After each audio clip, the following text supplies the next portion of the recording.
Hi guys, Mandy Squires here, and I thought I'd just share um, some words of wisdom that I once heard. I was once told that when it comes to exercise,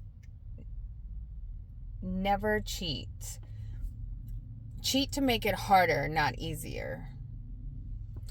And that is something that I constantly, like when it came to exercise, lived by.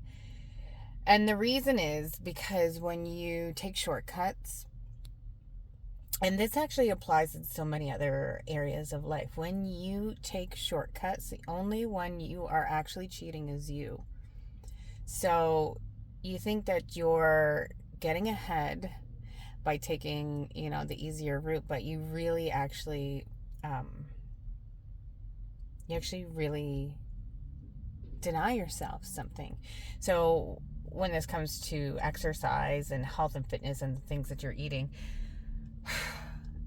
like if you're trying to make it easier, the body doesn't lie, right? Like the results within your body doesn't lie. So a lot of times, like if you're training someone at the gym or you're training yourself at the gym and you're like, oh, I'm gonna shortcut myself here, well, you're only shortcutting yourself the results.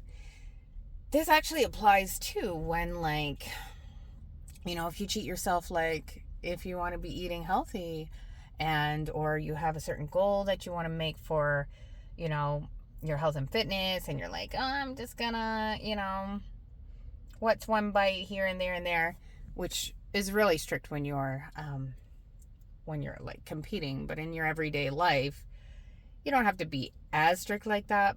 But if you can realize, like, everything adds up. So when you're putting something in your body, it's like we ask, is this actually helping or harming myself?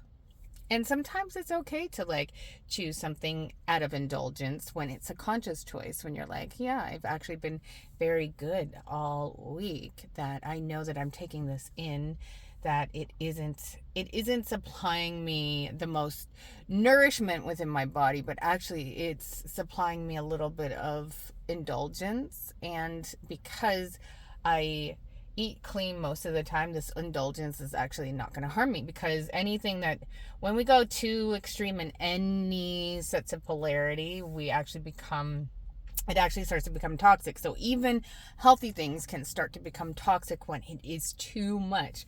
I've heard this, so many things with, like, people go on to like this all celery diet and it's only celery juice, and like people always take things to the freaking extremes, and all of a sudden something that was good for us becomes bad for us because we get just so like, this is it, I'm gonna do this all the time. We take it in and we don't realize, like, the body doesn't want it it wants harmony, okay? It wants balance. It wants synergy. It doesn't want, and same thing with consciousness. This is why I love to do shadow work. And when we start, like, when we think we're like, ooh, all high and mighty, nothing wrong, we actually start projecting what we consider negative traits onto others, and all of a sudden we think like everybody has all of these negative traits, but we're so good, when really it's just that our psyche has totally just like cut off from certain things, which end up actually causing us more harm in the long run. So you hear the yin and the yang. There's a reason. There's like, it's about being able to own certain traits and consciously use them, to understand that we are here for a human experience, and how do we consciously go about this human experience. And I have learned so much by going into personal extremes and then feeling into them, learning from them, and then like, oh, I learn by the immersive experience.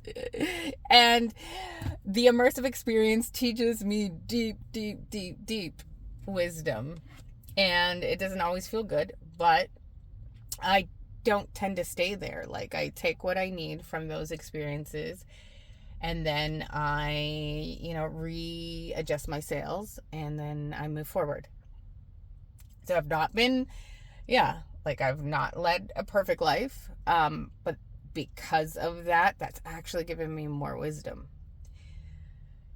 And I am so happy with the person that I am today. And as I keep growing, I can just imagine how much more love I'm going to have for myself and others as I continue on this journey. There's a warning that I want to give about, like, there's so much psychological warfare going on, and it's in the internet, and it's in the social media world, and it's in the algorithms. The algorithms are there for temptation. Trials and tribulation is what the human experience is for, to see how we can hold up. A character isn't true character until the character has been tested, right? So during your test of character, that is who you are. And sometimes we can fall within those tests.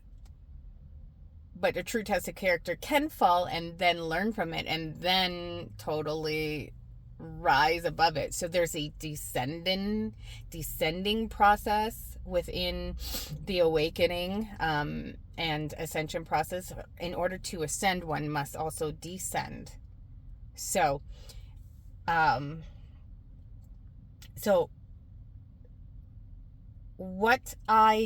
advice that I have is anything that promotes disconnection and hatred, question it, because it's psychological warfare.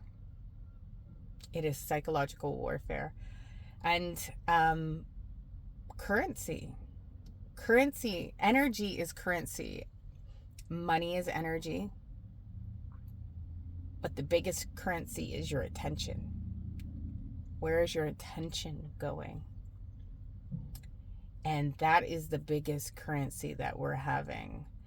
And we are still bodies, and we have chemical reactions within our bodies. So we have to be mindful and just slow down and notice, because all of the scrolling, like, there's so many things that actually deplete our chemicals that are affecting our nervous system. And digestion and nourishment isn't just about food. It's about our thoughts, our beliefs, and the things that we think, read, take in, watch, all of those. So all of those are programs. It's like food. It's either food for mind, our bodies, and our souls. Whatever we're seeing, whatever belief systems we're taking in, whatever whatever we're watching on our social medias or the internet, and those all have an impact upon our perceptions and our beliefs. And when we start taking in and thinking that things are the way that the algorithms display it, the algorithms are actually, they're trying, they want your attention, and they also are a mirror of what it thinks is going to grasp your attention. So you have to pull back and start to have conscious choice of, like, wait, is this real? Is this true? When I pull myself away from this little black mirror that I hold in my hand all the time, what is the reality that I see outside of myself? What is true and factual? Because a lot of the times what we're seeing and feeling and thinking is true within this little black mirror. When we pull and actually live our lives, it's not exactly what the algorithms are trying to tell us that it is. But what happens is it brings in a program to us, to which then it starts creating filters over our reality within our, in our everyday lives. And we start talking and responding to people from that filter. And when we start talking and responding to people from that filter,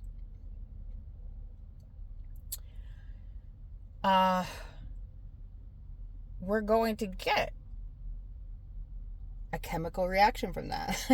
We're going to get a response according to what we bring. The energy that we bring will create the energy that interacts with us. And then if we have certain belief systems that are negative, that are like not so good, that our energy is going, it's going to bring in reinforcement of those negative thoughts and beliefs. So if we can take conscious control of the things that we are ingesting through our mouths, through our noses, through our ears, through our bodies, through our skin, through our environments, then we actually start to see everything else start to responding. It's an inside job before it's an outside job, but we think the outside is what's real. But what's inside creates what takes place on the outside. And whenever we're giving our energy to sources that are not in direct contact with us, that are not actually feeding the life that we want to actually live, that are actually not building what we want to see in the world, we're actually reacting. We're not responding, we're reacting. And then we are just allowing these other outside things to compound. It's stealing our vision. It's stealing our ability to create. And instead of creating the life we want, we allow these things to siphon our creative abilities, and it creates the life through the algorithm rather than us creating the life that we want to see. So be mindful of what we're taking in all sorts of ways. And like, our bodies react and respond to the environment. It's not an enemy. It's there to communicate with us. But we're always trying to have this override everything, instead of be in relationship with our bodies, with our food, with our environments. And our nervous systems, they're there to support us. But when we aren't listening, when we are ignoring everything, when we are numbing ourselves, when we are not giving the energy to the right people, the right things, the things that we truly want to see in the world, when we start believing the stuff about man versus woman, we're supposed to be different. We're all supposed to be different. We're supposed to be complementary, not the same. And when we start looking at things in that way, how do we support one another rather than try to make each other be the exact carbon copy? Think about, any type of object that runs that you could take apart, any mechanical thing. Okay, I don't know. A car, right? Take the car apart, every part. If you made every part of the car the same, the car wouldn't function. Every part in the car has its reason. It has its thing that it needs to do. I don't know a lot about cars, okay? But all the little mechanical pieces, right? They all have their very important jobs And, you know, they all have a purpose. And if one little thing goes out of it, then the whole function of the vehicle starts to break down. Some, depending on the part, it might be faster or slower than others, but eventually it'll break down. If you made every single part the exact same within that vehicle, it wouldn't be a vehicle anymore. It wouldn't run. It wouldn't have, you know. So we're not meant to be carbon copies. We're meant to have our own individual function to make the whole function properly. So, but it's the ego. The ego wants, it says, you need to be like me so that I feel safe to be like me. And it's like, no. You have to understand it's okay for you to be different. It's actually healthy for you to be slightly different. Find the ways in which we can relate. We're all humans, take the skin off. We all have blood. We all have organs. We all need breath and water and sunshine. But we also have these beautiful differences that make it unique, that make the whole world function. And if we were all the same, it wouldn't be the world. We wouldn't function. So just be wary of the things that are like trying to say, oh, everybody, like, this is what's good looking. This is what you need to do. This is the blanket term that fits everybody. No, there are no, like, take the blankets away. Know each individual person for them being an individual. Attune to them. Stop putting biases on each other. Because we came here for earthly experience, and we came with particular backgrounds so that we can evolve and grow. But to mesh into being the exact same thing is totally the opposite of what our soul wants and needs for us. And we're all going through this deep transformations. And we need each other. We need other human interactions. So don't let your hurts, your traumas, your insecurities take you away from what it means to socialize or to, come into better relationship with life all around you. It's really important. It's really important not to lose hope. It's really important to know that no matter how dark or awful it feels, that's usually right before your biggest breakthroughs come through. Just hold on. Reach out to people. Reach out. And know that things always shift. Things always change. Cycles always move. No one on earth is better off without you. No one. You're here because you're supposed to be. And not every part of our human lives are going to feel good. Some parts we go through adversity and it feels really shitty and it's really hard. But those are the character building times, and you will rise above it.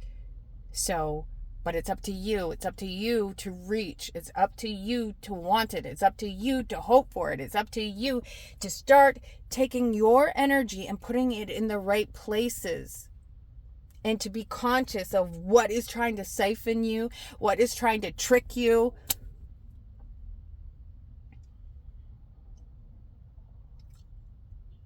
Just know that we need each other. You need human beings. And it's you. You're the one with the power. You have the power.